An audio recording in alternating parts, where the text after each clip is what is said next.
My name is Gary Walicki. I'm 20 years old. I've been in the Hillcrest Fire Department now for the past 3 years. My name is Gary Rothschild. I'm 20 years old. I'm a firefighter and EMT from the Muncie Fire Department. Hi, I'm Levi Schwartz, 44 years old, Spring Valley Fire Department, resident of Spring Valley. I'm one of 8 firefighters from Muncie, Spring Valley, and Hillcrest that recently went to Israel. We went to help out because the fire department in Israel was extremely short-staffed due to the war. There are brothers, now they say brother firefighters all over the world. Wherever they need us, that's where we go. They called us and we went. Same thing as going over to Spring Valley or something for a mutual aid fire. So we were prepared for fighting fires, for extrications, for all of that stuff, but at the same time, it was impossible to prepare to respond to rocket attacks. So we were ready. At the same time, we were also not ready, and we were expecting the worst. On our first day, when we were heading towards where I was being stationed, which was in Beersheba, just as we were getting to the outskirts of Beersheba, the person that was driving us got information that there was a rocket attack in Beersheba.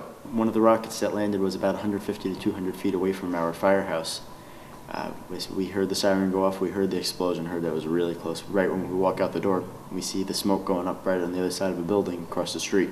We were in the firehouse with the firefighters. I believe we were in the kitchen having lunch, and the siren sounded. And from the time the siren sounds in Ashkelon, the city we were in, you have 15 seconds to get to the safe room. So everybody jumped up and ran down to the safe room. Just come outside and there it is, like right there. One of the officers at the firehouse grabbed actually the other guy who was with me, Chaim Rosenberg, and just jumped in the truck and he ran straight to that one. Well, I went with the ladder truck over to the other call, which where the rocket had hit a building. We followed the black smoke, basically. When we got there, the car was still in flames. They were extinguishing it.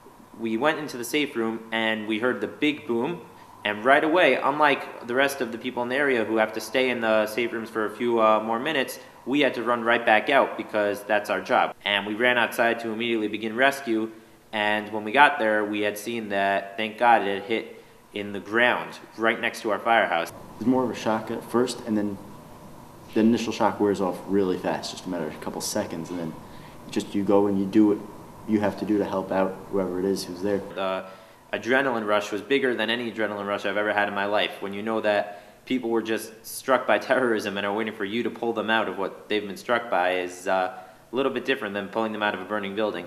And it hits home when you see it happening. That was our welcome to Beersheba. After spending a week over there, I feel like I've helped out a little bit. I don't feel like I've helped out a lot. I don't feel like a big hero. I wish that I had been able to help out for longer. It really actually was this little thing which really meant a lot, and they really appreciate what we were doing. I feel like we were really doing a good thing. While we were there, that's, I guess, when the news kind of broke that the Americans came to help out Israel. I wish that the wars would just end and everybody would be happy, actually, but I guess facing reality, that's not going to happen anytime soon, and whenever they need us, we're there to help them. I felt the need that the people of Israel and the firefighters of Israel should know that, we are behind you, no matter what the politics say. There are people here that live here and that do care.